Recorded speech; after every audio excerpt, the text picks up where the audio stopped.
Welcome today to insight number 5. Now, insight number 5 was given me by one of the world's leading financial strategists and advisors, Suze Orman.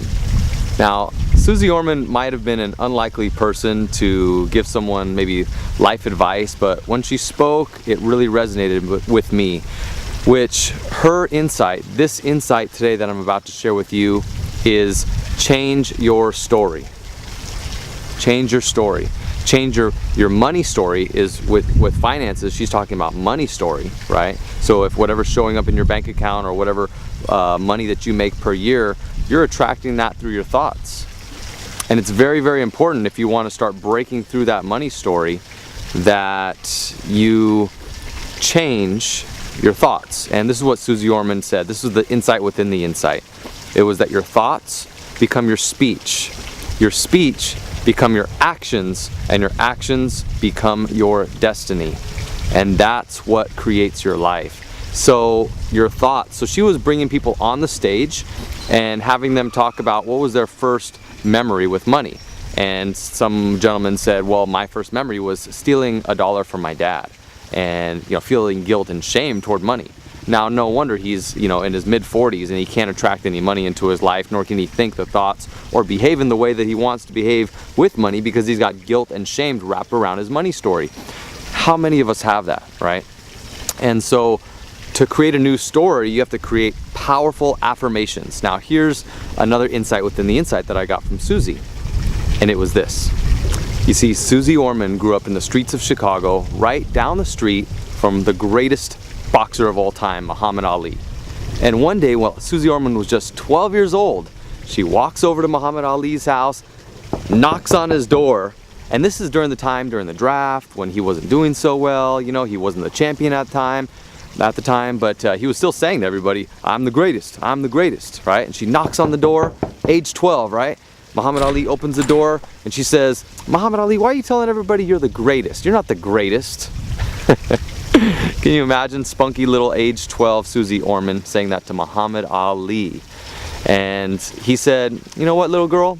Here's the thing. I proclaim that I'm the greatest.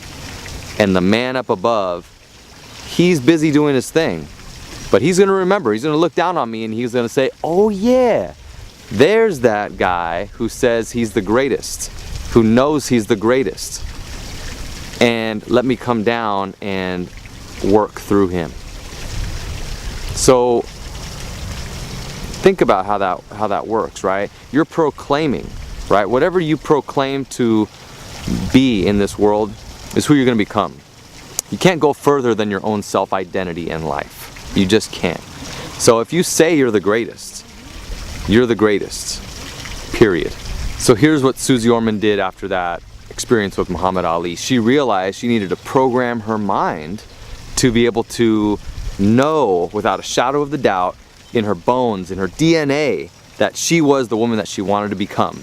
And the way she taught it to us that day was, you can't say it and proclaim it like it's going to happen. You can't say I want or I wish or one day, because that's a day in the future, and then you're always living into a one day in the future.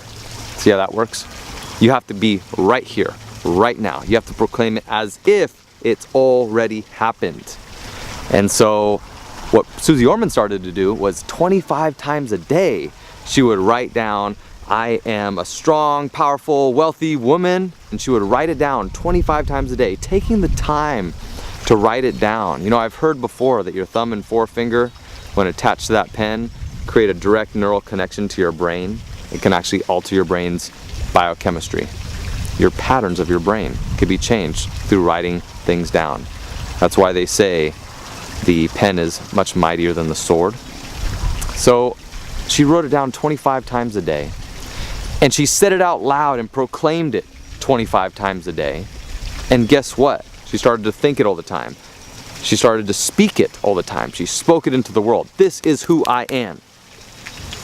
And then she took the actions, right? She didn't just sit there and twiddle her thumbs and live in her head. She took action. She stepped into her fear and passed it and through it, which is what you have to do to become who you want to be. And then that became her destiny. And now Suze Orman is super rich, super famous, and she gives back to others all over the world in helping people transcend their money story so that they can live the life of their dreams. Suze Orman, thank you. And something I noticed from Suze and every one of these people that I'm talking about that gave me insights into my life and that I'm sharing with you now is that all of them were so damn confident. They were so sure of themselves. And that's because they came from within.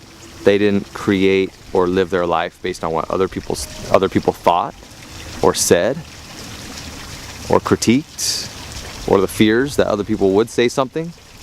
They lived their message, they lived their life, they lived it the way that they wanted to. They had an inner directed life. They were a no-limit person. Think about that.